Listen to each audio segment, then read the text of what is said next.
I am Marta. I am American Plant's Container Garden Design Manager. I am here to show you how I create beautiful outdoor containers for your home. So you have your container left over from last year. So you probably have some weeds, maybe some leftover plants. The first thing you want to do is clean out your container. And what I like to do as well is making sure that you get all the root systems out and not leaving them in there so they don't rot out during or decompose during the growing season. So you make sure that it is really well cleaned out with weeds, plants, anything that, you know, see this one? Look at all that root system. All that needs to come out. None of that you want to leave in there. Then you just move your soil around, making sure there's no more root systems that are really big. Like here's another clump. Getting rid of all of that. Anything that's going to decompose way too quickly during the growing season. And you might need to take some soil out, just set it aside, or if it looks too wet, I sometimes just discard it altogether because I hate using way too wet soil. Sometimes I don't know if it has created some fungus in there or something, so I like to really clean them out. When picking out the plants for a container, you want to make sure you pick out plants that are going to be suited for the environment that they're going to be in. This container is going to be in the sun, so I chose a geranium. Geraniums do really well throughout the summer because they'll bloom all summer long, and they can tolerate that just brutal hot summers here in the DC area. So they're really pretty. This one I'm going to do one-sided because it's going to be set against the wall. So I'm going to have the geranium kind of in the center. So that's going to be your thriller. Then we're going to add a spiller, which is something that's going to cascade down the side of the plant. This is a calibrachoa. Very pretty. Again, it blooms all summer long. Then it's just going to spill out all to the side of the pot. I chose to have two spillers in this pot, so we're going to do an ivy as well. A lot of times ivy in pots will winter over, which is kind of nice too, because then you don't have to do an ivy again for next year.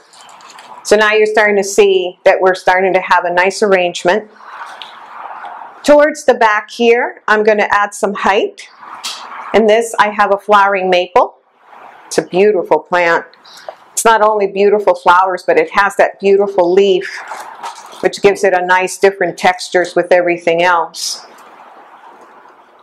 I will put this one towards the back. So this one will grow nice and tall.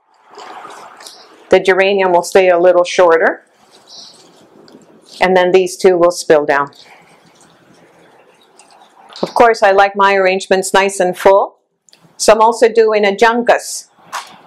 Juncus is just an all-green plant, but it gives you a nice wispiness to the container. And it gives you a nice backdrop.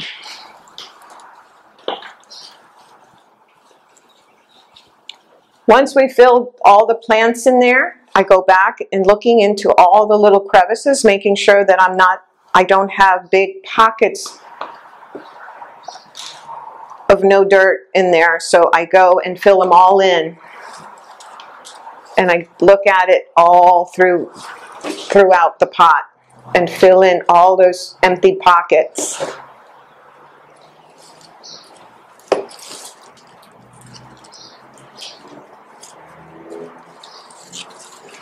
You don't want to leave empty pockets because when you water, you'll end up making these big holes because the soil will kind of go down when you water.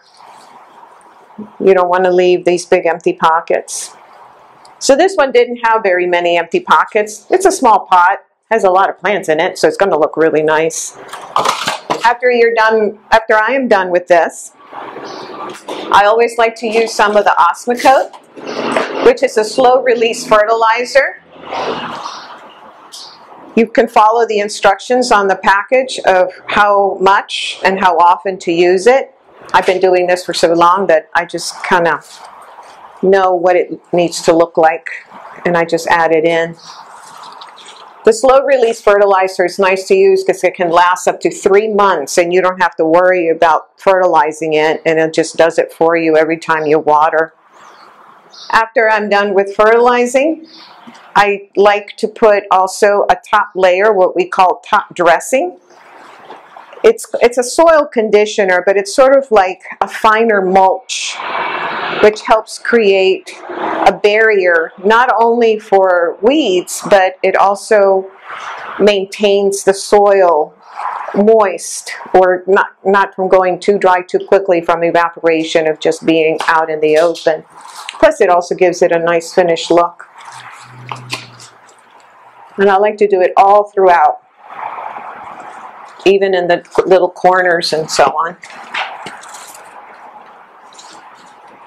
Once I am done, I go ahead and water, set it in your spot, and you're ready to go.